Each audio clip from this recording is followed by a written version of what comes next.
Assalamualaikum warahmatullahi wabarakatuh. Halo sahabat Spaifa, selamat datang kembali di Softcast Spaifa Podcast. Apa kabar sahabat Spaifa?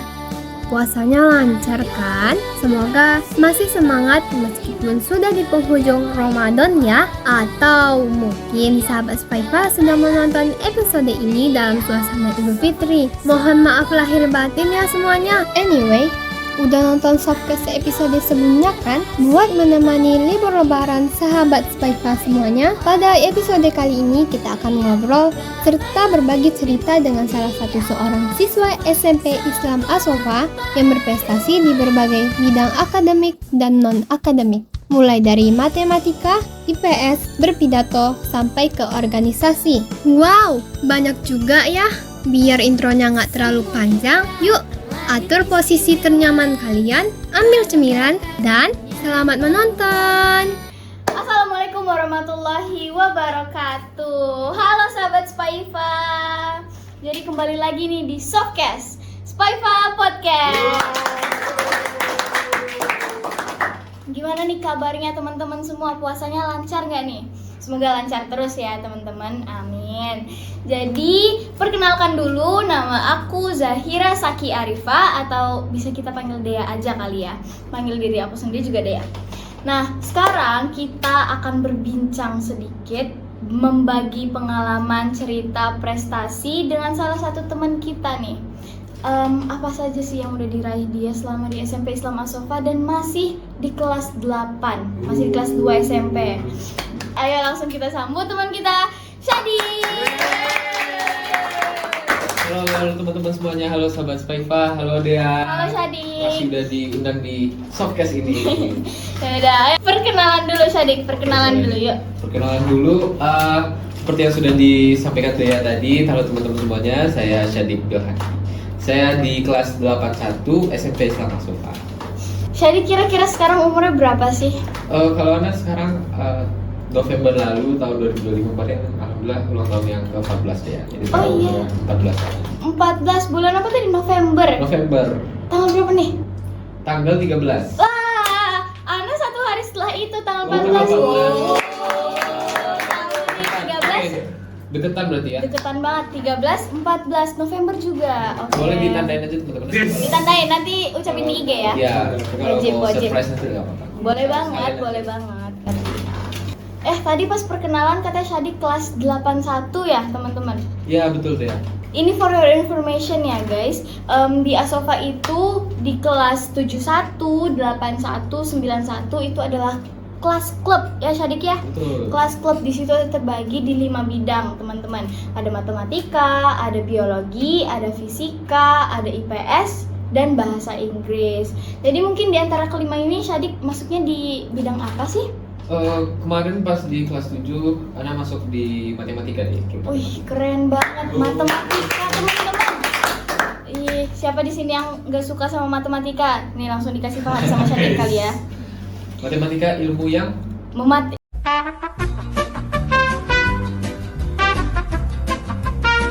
Oh bukan. Menyenangkan. Izin maaf ya teman-teman. Alasan Syadik masuk ke matematika ini apa sih? Karena kan di luar sana tuh banyak orang-orang yang mungkin nggak susah lah inilah. Nih Syadik yang milih nih matematika nih. Coba Syadik. memang dari kecil sih dia, dari kecil itu udah lesnya itu les yang berhubungan dengan matematika juga. Kayak Sempo kan memang berhubungan langsung dengan matematika. Jadi memang dari SD udah merasa kayak lebih senang aja di matematika karena ada feel kayak ketika kita berhasil ngerjain soal kayak senang aja gitu. Terus juga lebih merasa kayaknya lebih bisa beradaptasi atau menyesuaikan di matematika lah dibandingkan dengan klub-klub yang lain gitu. Karena dari SD juga udah gitu kan. Paham. Nah gitu teman-teman, ternyata penjelasan dari Syadiknya langsung. Jadi teman-teman di luar sana yang ngerasa matematika susah, gimana Syadik? Matematika itu ilmu yang menyenangkan. Selama antum di SMP Islam Asofa dan di klub matematika, mungkin Syadik bisa share sedikit lah ya ke kita semua, apa aja pengalaman, apa aja pencapaian yang udah diraih oleh Syadik di lomba-lomba matematika. Mungkin itu tentang pengalaman baru, teman baru mungkin, atau prestasi baru. Yuk, boleh Syadik. Mungkin mulai dari kelas 7 aja kali dulu ya. Dari kelas 7 itu Ana termasuk orang yang lumayan cukup berusahanya lumayan banyak lah. Semester 1 kelas 7 itu banyak yang diikutin itu lomba matematika, khususnya udah kayak lebih dari 10 kali mungkin di satu semester gitu. Banyak kemarin itu ada, dan lumayan juga ada beberapa yang menang, tapi ada beberapa juga yang sampai semifinalis atau finalis gitu. Kayak contohnya ini kalau kita bahas selama kelas 7 itu di IMC, itu Universal Mathematics Competition kemarin sampai semifinalis kalau nggak salah. Terus di UDRI juga itu di IMC sama CMC itu IMC jadi finalis, CMC-nya jadi semifinalis. Terus beberapa juga dapat di kompetisi online juga dapat medali emas, perak juga pernah dapat. Masya Allah, keren banget ya. Itu kelas 7 Syadik. Kalau di kelas 8 nih? Kalau kelas 7 kan memang betul fokus di matematika ya. Kalau di kelas 8, nah itu tuh agak gimana ya? Agak bergeser dikit nih dia nih. Dari matematika agak ke arah IPS dikit. Cuman masih tetap di matematika gitu. Tetap ikut juga beberapa lomba-lomba matematika. Nah kalau ditanya bergeser ke IPS-nya tuh di bidang apa, kita kan pas di kelas 7 ke kelas 8 ya, kelas 8 itu kemarin Syadik ikut opsi Olimpiade Penelitian Siswa Indonesia. Nah yang opsi ini itu pas kelas 7 ke kelas 8 itu bareng Kak Kiran waktu itu, dan itu ngangkat tema hashtag kabur aja dulu. Jadi kita menganalisis bagaimana pengaruhnya hashtag konten media sosial yang berisi hashtag itu terhadap motivasi generasi muda bekerja di luar negeri dan studi kasusnya di Kota Pekanbaru. Dan makanya agak bergeser dikit. Nah karena sibuk pas di kelas 8 itu puncak sibuknya, jadi emang di semester 1 kelas 8 agak bergeser dikit ke IPS, cuma tetap di matematika. Berarti Syadik ini emang di bidangnya matematika tapi juga mencoba hal yang lain gitu, bukan cuma fokus di matematika ya. Masya Allah, keren banget Syadik. Nah tadi Syadik udah cerita juga di bidang matematika dan sedikit geser ke IPS. Mungkin di luar matematika dan IPS itu ada bidang lain mungkin yang Syadik ikutin lombanya? Ada. Kemarin kalau dari matematika geser ke IPS, geser lagi ke bahasa, ke bidang bahasa dikit gitu. Jadi pas di kelas 7 itu memang lagi tertarik itu ke bahasa, diajak lombanya itu yang pertama puisi. Nah cuma puisinya tuh kayak nggak bagus-bagus banget, jadi ya kalah sih. Cuman geser lagi coba yang bidang lainnya ya pidato, dan alhamdulillah itu pertama kali ikut di bulan Oktober pas kelas 7 itu alhamdulillah langsung juara 1. Masya Allah, juara 1 teman-teman, keren banget. Kasih tepuk tangan dulu. Tadi nih Syadik bilang di bulan Oktober ya ikut lomba di bidang pidato dan langsung menang juara 1 teman-teman. Masya Allah. Mungkin Syadik mau nge-share lagi tips kok bisa pertama kali ikut lomba udah dapet langsung juara 1-nya. Masya Allah, keren banget. Pastinya karena faktor pembinaan yang sangat mumpuni lah dari guru-guru bahasa Indonesia SMP sama Sofa, Bapak Diki, Bu Nisfi, Bu Eli gitu ya. Dan juga mungkin emang lagi semangat aja, jadi kayak betul-betul serius menghadapi yang lomba pidato itu. Kayak langsung alhamdulillah dapat juara 1 dia. Itu tadi Syadik ceritanya di pengalaman kelas 7 udah juara 1. Ini sekarang kan Syadik kelas 8. Mungkin boleh ceritain kelas 8-nya apakah udah pernah dapet juara juga mungkin? Sejauh ini mungkin 4 kali ya. 4. Yang pertama itu yang juara 1 di Unri. Terus yang kedua di Unri lagi tapi di PKN. Itu alhamdulillah dapat juara 2 juga, itu masih di kelas 7. Nah di kelas 8 kemarin dapat yang levelnya itu mungkin bisa dibilang yang lebih tinggi, itu di Balai Bahasa Provinsi Riau. Itu kemarin lomba pidato juga dapat juara 2 deh, juara 2. Dan di tahun kelas 8 ikut lagi tuh yang menang lomba juara 1 kelas 7. Nah diikutin lagi lomba di kelas 8-nya. Tapi harapan 2. Mungkin Mungkin udah lagi nggak bergantian maksimal gitu, kali ya. nggak maksimal. Nah jadi Syadik, kita tadi udah ngebahas tentang di bidang akademik, udah di bidang matematika, bidang IPS, geser lagi ke bidang bahasa ya, public speaking tadi. Nah mungkin di luar bidang akademik, Syadik ada juga mungkin aktif di organisasi kali ya? Iya betul, ini kita pakai almet. Iya, seperti yang teman-teman lihat, kami berdua lagi pakai almet, itu tuh ciri khas. Nemtek juga. Izin.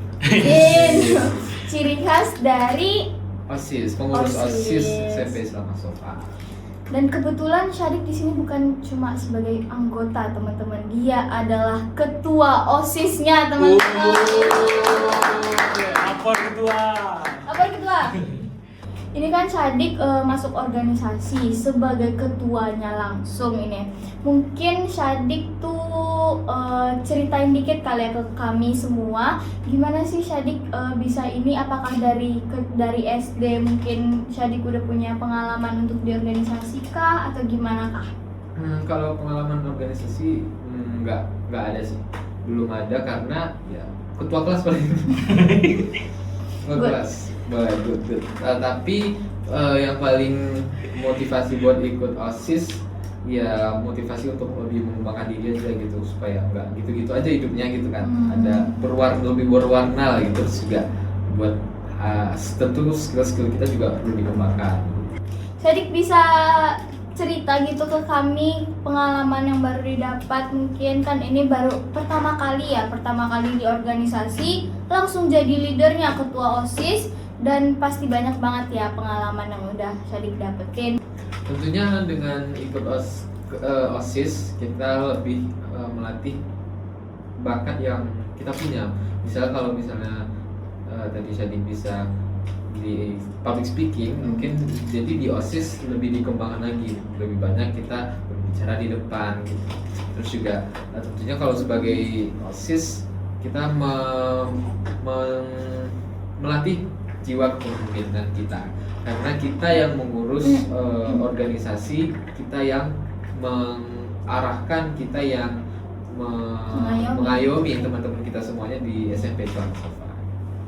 Gitu guys, penjelasan dari Syadik. Tapi ini kalau dipikir-pikir keren banget ya. Matematika iya, IPS iya, bahasa Indonesia iya, organisasi juga iya. Masya Allah, tepuk tangan lagi teman-teman. Syadik, kita balik lagi nih, tadi Syadik MTK iya, IPS iya, bahasa Indonesia iya, organisasi juga iya sebagai ketua OSIS, yang kita tahu sibuk banget ya, ditambah lagi semuanya itu pasti sibuk banget. Pasti Syadik tuh ada kalanya Syadik pusing mungkin, jadi gimana cara Syadik ngatasin, Syadik healingnya itu gimana? Kalau healing mungkin bareng di rumah dengan handphone itu mungkin healing terbaik, apalagi hujan mendung, pakai AC dingin, tarik selimut, itu udah healing sih. Itu udah healing sih kayaknya. Jadi dari yang kita dapat, Syadik ini tipe healingnya itu yang istirahat aja ya, cukup di rumah bertenang, main HP tanpa memikirkan apa-apa, udah itu healing.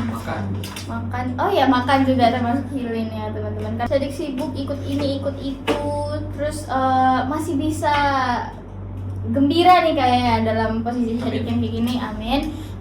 Gimana sih Syadik pembagian waktunya untuk klub, untuk ini, untuk itu, untuk OSIS juga? Membagi waktu ya bukan hal yang gampang sih, kita akui juga itu sangat-sangat susah sebenarnya, walaupun kedengarannya simpel, cuman susah juga ternyata dia membagi waktu. Kalau anak kayak paling dijadwalkan tulis aja sih gitu. Apa yang to-do list misalnya, kalau misalnya udah numpuk banget sekarang, misal tugas banyak yang harus dikerjain, kita bikin to-do list, jadi kita tulis aja apa yang butuh dikerjakan dan kapan deadline-nya. Nah, terus kalau bagi waktu sih, kalau sendiri nggak ada waktu yang kayak dari jam 6 sampai jam segini harus A, dari jam segini harus B, nggak gitu sih. Yang penting kalau menurut saya selesai aja yang harus dilakukan, dan itu ya sudah sih. Kalau saya nggak perlu kayak sampai tentukan waktu-waktunya gitu, karena setiap orang kan beda-beda juga. Cuman kalau pribadi saya sendiri kayak gitu. Berarti Syadik ini tipe orang yang emang harus dicatat dulu ya semuanya. Betul, tapi biar kalau nggak masalah waktu fleksibel aja. fleksibel, tapi biar nggak numpuk di kepala, dituangin ke tulisan di buku. Kasih tahu apa aja, biar nggak lupa juga gitu. Dari pengalaman Syadik yang udah sebanyak dan sekeren itu, Syadik Masya Allah, mungkin Syadik ini punya satu apa ya, punya yang menginspirasi Syadik, mungkin yang bikin Syadik nih aku harus lebih bisa termotivasi lagi gitu. Dan siapa itu kira-kira? Yang pasti keluarga terdekat. Orang tua Anas selalu bilang kalau kami mencapai A kamu harus mencapai lebih dari A gitu. Jadi tentu itu sangat memotivasi dan wah saya harus bisa lebih gitu. Terus juga kalau ditanya teman juga banyak yang menginspirasi orang-orang, terutama kalau misalnya kita berkecimpung di dunia lomba itu pasti ada aja ya yang kayak pemenang-pemenang tahun lalunya itu yang dia ngepost misalnya di medsos, saya udah menang ini, nah itu juga memotivasi kita gitu. Itulah motivasi yang bisa didapatkan ketika apalagi ikut-ikut kegiatan-kegiatan terutama lomba-lomba kayak gini dia. Mungkin Syadik punya tujuan target tersendiri, kayak pokoknya Syadik dengan semua yang udah Syadik lakukan sekarang, Syadik tumbuh besar 10 tahun ke depan mungkin Syadik akan jadi apa, pokoknya Syadik punya target, pokoknya aku harus jadi gini besok gitu. Mungkin ke karir atau gimana? Ke karir boleh juga, ke pencapaian mungkin, pokoknya pencapaian Syadik lah. Kalau misalnya di kedepannya punya tujuan untuk kalau karir punya tujuan untuk menjadi dosen dan ya benar meraih guru besar lah di Fakultas Hukum Universitas Indonesia. Amin. Amin. Kenapa tuh kira-kira kok bisa ke hukum langsung ke arah gitu? Karena latar belakang keluarga juga semuanya akademisi juga, bapak mama dosen, dua-duanya hukum. Jadi kalau anaknya nggak hukum, wah gimana dong?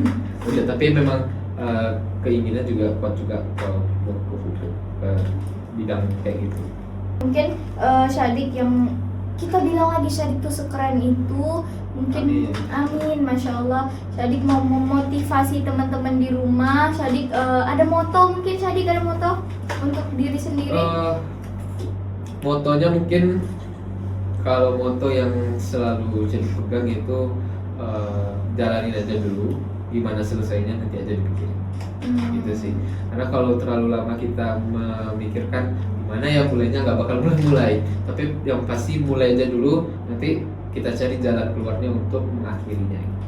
Asik. Gitu teman-teman. Jadi di rumah bisa dapat termotivasi juga dari Bang Syadik, dari teman kita Syadik. Pokoknya mungkin kalian ngerasa belum masih takut untuk memulai sesuatu, kita bisa mulai aja dulu. Kedepannya kita pikirin nanti. Dan itu juga sudah banyak terbukti juga dia. Dari semua yang udah Syadik jalanin. Ya, nanti akan ada aja kok insya Allah jalannya. Yang penting kita harus doa juga. Kita harus bergantung pada Allah Subhanahu wa Ta'ala. Masya Allah. Jadi mungkin sepertinya perbincangan kita hari ini cukup sekian ya Syadik. Iya, cukup sekian. Makasih banyak udah mau berbagi ceritanya ke kita semua. Makasih teman-teman yang udah nonton juga. Makasih teman-teman yang udah nonton juga, udah mendengarkan perjalanan pengalaman Syadik selama di SMP Islam As-Sofa, gimana cara dia ngeraihnya, tips-tips apa. Mungkin itu aja kali Syadik. Boleh, itu aja sih. Jadi terima kasih teman-teman buat yang udah nonton, udah ngedengerin semuanya. Mungkin kalau misalnya ada salah kata apapun itu dimaafin ya teman-teman. Jadi mau lebaran juga, jadi minal aidin wal faizin. Oke, jangan lupa nonton Softcast selanjutnya dengan bintang tamu lainnya juga. Jadi stay tune terus teman-teman. Bye bye. Kapan Softcast selanjutnya dia? Kita pikirin nanti. Assalamualaikum warahmatullahi wabarakatuh. Waalaikumsalam.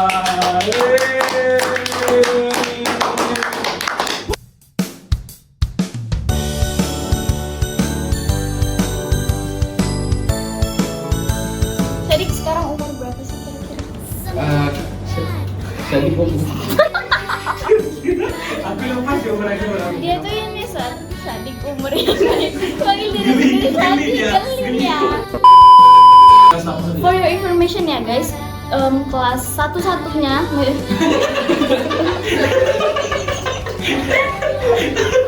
Kelas 71 gitu. yang ada satu-satu. Siapa tuh pelatihnya tadi? Oh, pelatihnya Pak Deki. Matematika, IPS, bahasa ya, speak. Mungkin dari Tangan kanan. kita itu healing. Makan. Oh ya, makan juga termasuk healing ya teman-teman. Karena kalau misalnya berkegiatan lagi sibuk juga, jadi itu ya tadi. Itu apa sih? Apa ya?